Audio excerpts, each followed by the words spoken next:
Connect multiple devices simultaneously. Internet like a boss. SLT Mobitel Fiber. Connect multiple devices simultaneously. Internet like a boss. SLT Mobitel Fiber. Our Domex. Fellam sa visavija අවම කර දින 3ක් දක්වා toilet එක ෆ්‍රෙෂ්ව තමයි. Domex.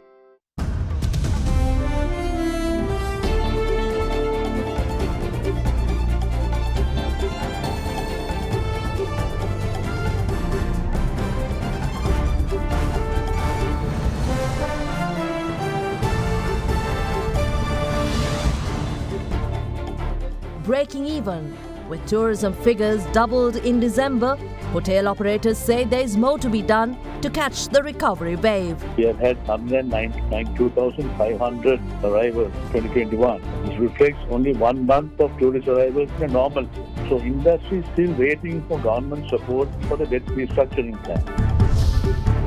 Bigger target. Health authorities announced the start of first doses for 12 to 15-year category from Friday. Crying foul. Legal expert questions the legality of CID interrogation of social media poster. If there is no offence, how is the police going to go and conduct an investigation? Breaking barriers. Colombo stock market shoots past the 13,000 point mark in another of its extended bull run. All this and much more coming up tonight, this Wednesday, the 5th of January, 2022. ඉසේ සම පෝෂණය කර ඉසුරු ඉවත් කරමින් නැවත ඇතිවීම වළකයි. නව Clear Shampoo. From AdaDerana, this is AdaDerana First at 9. Live from Studio 24 in Colombo. And a very warm welcome, bringing you news from across Sri Lanka and around the world tonight on First at 9. I'm Indiva Riyamuatha. Now, the last quarter of 2021 offered promising signs for the tourism industry, with arrivals doubling month on month from October to December. With 89,000 tourists having visited the island in December, the tourism sector remains cautiously optimistic this year. However, they say that the numbers are yet to pick up. Tourist Hotels Association of Sri Lanka member Sanat Ukwata believes that going by current trends, the industry could recover in less than a year, but there remains a lot more left to be done in order to reap the benefits of a full recovery. Compared to 2020, at the height of the pandemic, when Sri Lanka and the entire world struggled to come to terms with the global pandemic, Sri Lanka currently stands in a better position to welcome back international tourists. Since the reopening of our borders, Sri Lanka has seen a slow but steady increase in tourist arrivals, with the peak season showing a regular doubling of arrivals each month. According to the Sri Lanka Tourism Development Authority, 89,506 tourists visited the country in December. This is a clear doubling compared to the month of November, when arrivals were recorded at 44,294. The top 3 countries for tourist arrivals have been India, Russia and the United Kingdom. Industry experts believe that the groundwork for this has been set by the country's rapid vaccination drive that has seen the COVID cases come under a semblance of control since October.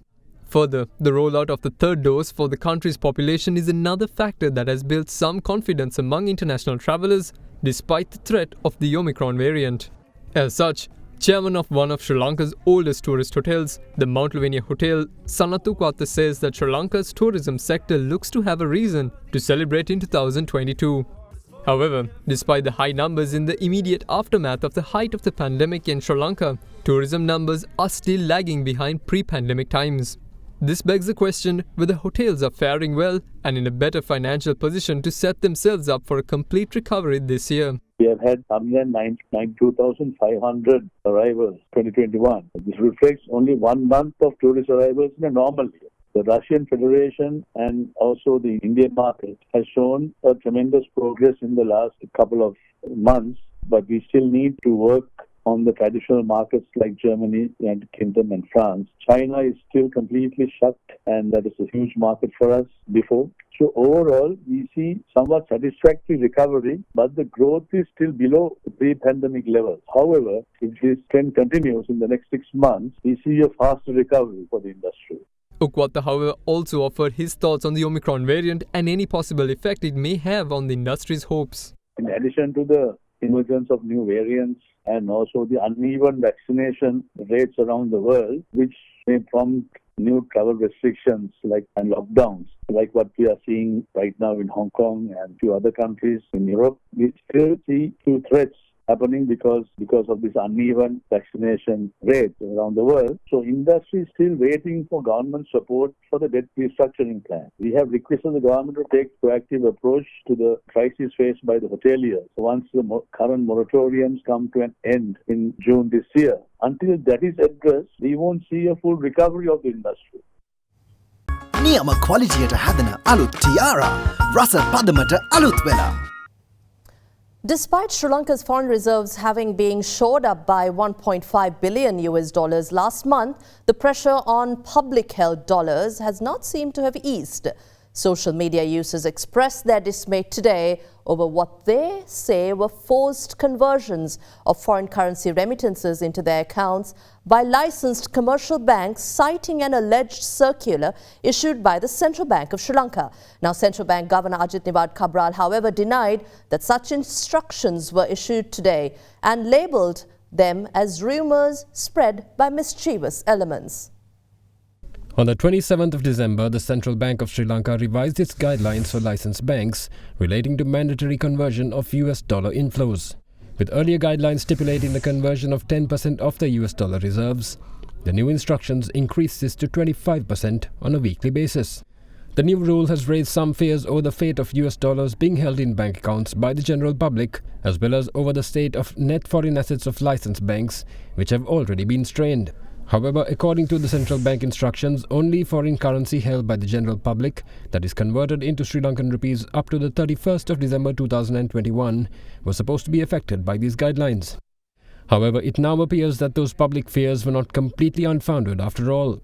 Reports are now cropping up on social media of banks attempting to forcibly convert US dollars remitted to customer accounts. One user says that banks are citing a central bank circular that has allegedly instructed them to convert foreign currency remittances received from October 2021 onwards.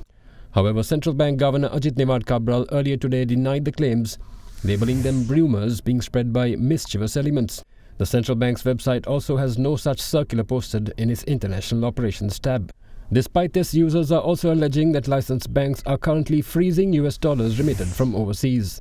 With Sri Lanka's forex reserves having received a boost at the end of December with the inflow of $1.5 billion apparently through a swap with the People's Bank of China, the need for banks to resort to such measures requires some urgent answers. However, at the moment, Central Bank Governor Ajit Nivard Cabral is overseas in Qatar, holding talks with the Governor of Qatar's Central Bank, Sheikh Bandar bin Mohammed bin Saud Al Thani. According to the central bank, discussions are being held on bilateral arrangements between the two banks and on the strengthening of ties and working relationships between the financial intermediaries. In the meantime, with inward remittances currently at an all-time low due to the pegged exchange rate of 202 rupees and 99 cents mandated by the central bank, such measures by licensed banks are set to only further compound the issue. Just yesterday, Labour Minister Nimal Siripala de Silva urged the Treasury to set a 240 rupee rate against the US dollar as a measure to invite more expat worker remittances. However, whether the central bank finally accedes to the request is the million-dollar question that remains unanswered. Now, the recent interrogation of a trade activist by the Criminal Investigations Department for simply having published a social media post relating to the president, there have been many questions raised as to what freedom of expression really means here in Sri Lanka. Now, with the Constitution also implicitly guaranteeing freedom of expression and thought, there has been a public outcry over the treatment meted out by the CID in a probe over what Independent Legal Counsel Tisha Veragoda says is not a crime. He also calls on the Inspector General of Police to bear the full responsibility of the actions of the personnel involved in the incident as well. On the 1st of January, Asha Dilrukshi Pereira, said to be a trade activist, was summoned to the Criminal Investigation Department and interrogated over a post that she had shared on social media. According to reports, the post pertained to the incident was one that took place when President Gotabaya Rajapaksa was travelling through Mirihana. However, a media report quoting her says that she had informed the CID that the post was not one that she created and that she had only shared it. Further, she revealed that she was interrogated for over 5 hours. During her interrogation, the CID had informed her that the post she shared could pose a threat to the life of the president. According to Pereira, the CID had also copied all the contents of her mobile phone which was initially confiscated by them and returned only after she arrived at the CID in the company of her lawyer at 7:30 p.m. the same day. Pereira also revealed that the CID had also warned her not to act in such a manner in the future. Pereira says that she plans to lodge a complaint with the Human Rights Commission over her treatment by the CID. Following this incident, on the 3rd of January, a newspaper quoted police media spokesperson SSP Nihal Talduwa, who claimed that the defamatory remarks on social media posts was a punishable offence. His comments have since led to much public outcry over freedom of expression. SSP Talduwa's statements on the legality of such comments was also flagged by an online fact-check website as false. Quoting a Supreme Court ruling in 2015 on a police case against two individuals filed under Section 120 of the Penal Code for carrying harshly worded placards that protested the government, fact-check says that Supreme Court declared that the publication of defamatory, embarrassing or insulting statements against the president or the government is a lawful and democratic exercise of the freedom of expression. It also says that police cannot prosecute members of the public for merely publishing defamatory, embarrassing or insulting statements against the president or the government. With that, we spoke to Attorney at Law Tisha Varagoda to clarify the issue. Somebody sharing a post on social media saying that the president was booed at is not an offence of any sort, and the police has no business whatsoever to go into the matter or to conduct any kind of investigation. Now, adding insult to injury, the police media spokesman thereafter said that he did not make such a statement, and it is in the ordinary course that the police conducted this investigation. So my issue is, if there is no offence, how is the police going to go and conduct an investigation? I think that it is a waste of public resources, it's an abuse of power, and the police could not have conducted an investigation into a matter that does not constitute any offence. It's absurd for the police to say that. I think they are just trying to backtrack and cover themselves, but they are digging a hole deeper than what they are actually in. I think the police must actually come out and say, yes, we made a mistake, we are sorry, we should not have conducted ourselves in this manner. Varagoda also said that the responsibility for this incident must be borne by the Inspector General of Police. This particular lady who was brought before the CID, she made a comment that she was taken to the police station. Now, if the police wanted to just conduct an investigation, they could have asked her to come to the police station instead of coming into her house and taking her away. Then the second aspect is, she says that a copy of her personal phone data was backed up by the police. There is no criminal case, there is no facts reported to court, but some random police officer somewhere is probably going through her personal data, which may include very sensitive personal information. So in such a situation, how can the police, without any basis whatever, just go around collecting people's data like that? The IGP must take full responsibility for this and ensure that her data is completely deleted, and the officers who had backed up this data should be dealt with.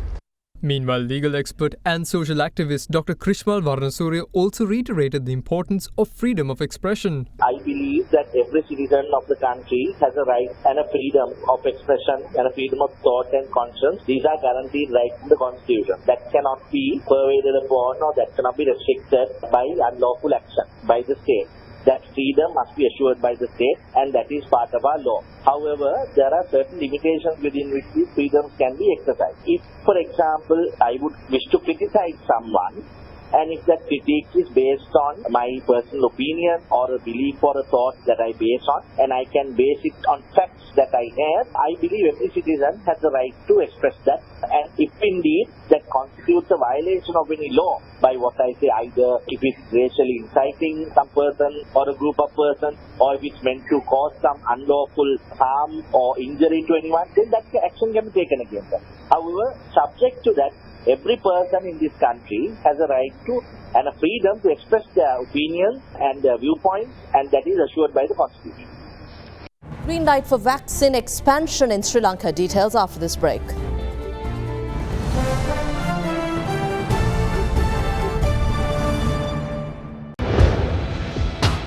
Big 3.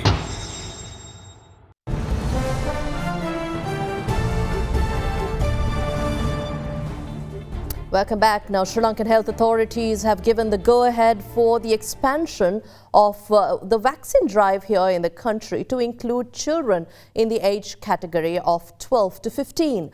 All students are to be administered the first dose of the Pfizer vaccine starting Friday.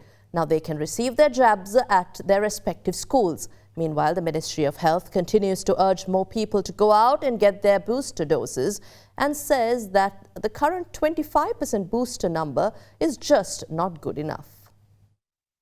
Despite initial fears over the Omicron variant being more virulent compared to other variants due to its many mutations, many preliminary studies are showing otherwise. However, a WHO official said today that more evidence is emerging to suggest that the Omicron variant predominantly affects the upper respiratory tract, thereby causing milder symptoms than other variants. The WHO's incident manager Abdi Mohammed said today that this is resulting in hospitalizations and cases being decoupled, meaning not all COVID cases at hospitals are there because they are tested for COVID. Nevertheless, he urged the people to not blindly buy into this data yet, as they're all still preliminary. Similarly, Dr. Hemant Herath, the Deputy Director General of Education and Research at the Ministry of Health, issued a similar warning to the people today.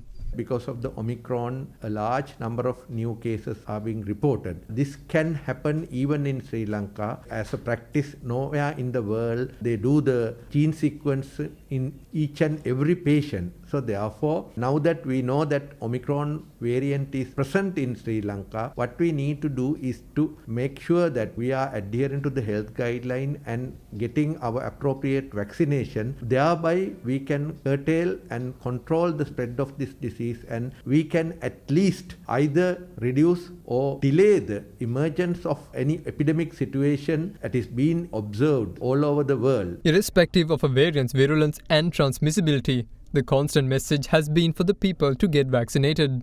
So far, in Sri Lanka, 63% of the entire population has received both doses, while 25% have received the booster dose. This is a frighteningly low number. This is because all existing preliminary data, despite the lack of severe disease-causing ability, could bypass immunity induced by vaccines while also lowering the efficacy of the two-dose regime. With vaccination, the possibility of getting COVID infection becomes less. At the same time, even if you get the infection, the possibility of having complications or dying of COVID becomes very much less. Therefore, the vaccination for COVID is very, very important. If you haven't had the vaccination, still this high time that you get the vaccination now itself. Especially for older people and people with other illnesses like diabetes and kidney disease, it is important to have a third dose of vaccination. That third dose will boost your immunity, so that will ensure that you are protected from getting complications from COVID. Even if you get the vaccination, we must remember there's a possibility of getting COVID infection. Therefore, it is very important to adhere to health safety measures even though if you are vaccinated. As such, with the intention of further strengthening the vaccine program, the Ministry of Health announced that children between 12 to 15 will be given the vaccine from Friday. As such, the vaccine will be made available to all students at their schools. Minister of Health Kelia Ramukwala said that just one shot of the Pfizer vaccine will be administered to children. Former President Maithripala Sirisena says that his party is ready to join hands with any group that fits well with the policies of the Sri Lanka Freedom Party. The former president stated this while participating in a program of the party held in Anuradhapura with senior party members today. ආණ්ඩුව ගන්න තීන්දුව తీරන දේශපාලන කළමනාකරණය වරද්දගෙන තියෙනවා. රාජ්‍ය පරිපාලන කළමනාකරණය වරද්දගෙන තියෙනවා. රටේ ආර්ථිකයේ නිෂ්පාදන කළමනාකරණය වරද්දගෙන තිබෙනවා. ජාත්‍යන්තර සමගතා පිළිබඳව කළමනාකරණය වරද්දගෙන තිබෙනවා. මේවා ඔක්කොම නිවැරදි කළ යුතු වෙනවා. දැන් අද කතා කරනවා පොහොර අර්බුදය. අද කතා කරනවා බෙහෙත් නැහැ ස්පිරිතාල. ෆාමසි වලත් බෙහෙත්. ආර්ථික අර්බුදය, ඩොලර් අර්බුදය මේක කොහොමද විසඳගන්නේ? ඩොලර් ලැබෙන්නේ කොහොමද?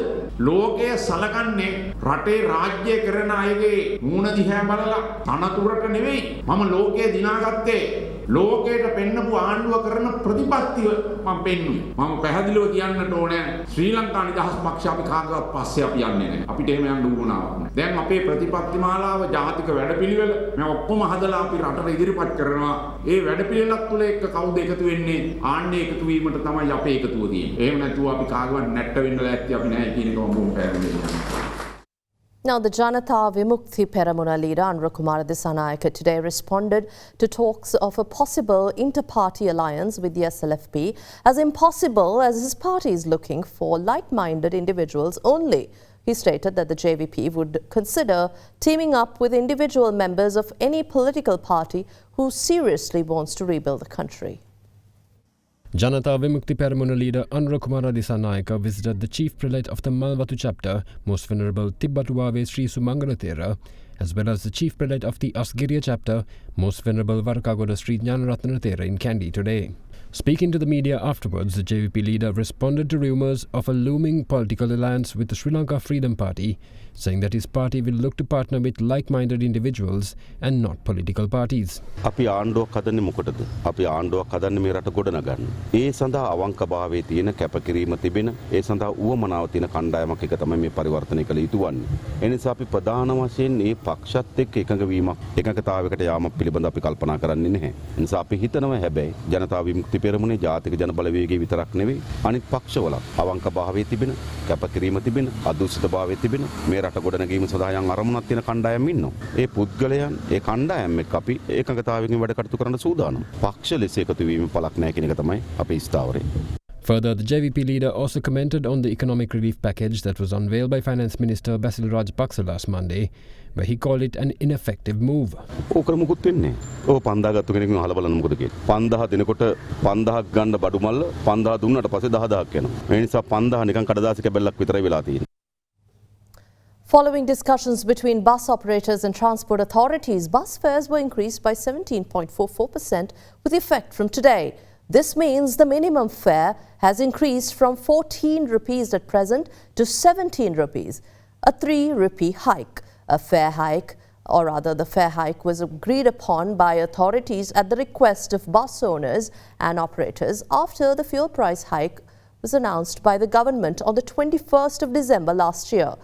After considering the request, State Minister of Bus Transport Services Dilum Amunugama announced earlier this week that the new fare price will come into effect from the 5th of January.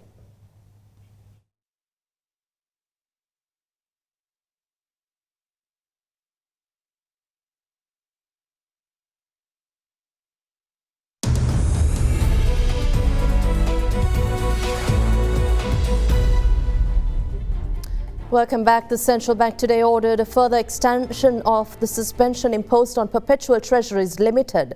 With that, the company at the heart of the central bank bond scam will not be able to carry on the businesses and activities of a primary dealer for a further period of 6 months. The central bank said the suspension extension will continue to support ongoing investigations by the Central Bank of Sri Lanka.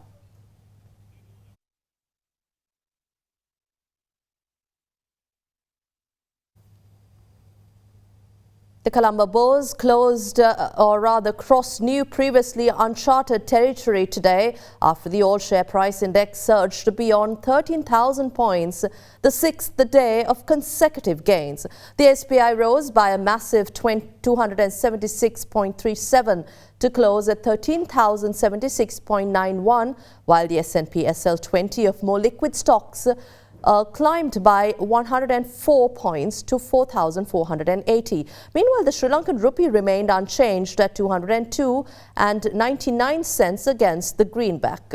Here's a look at how the currency rates performed today.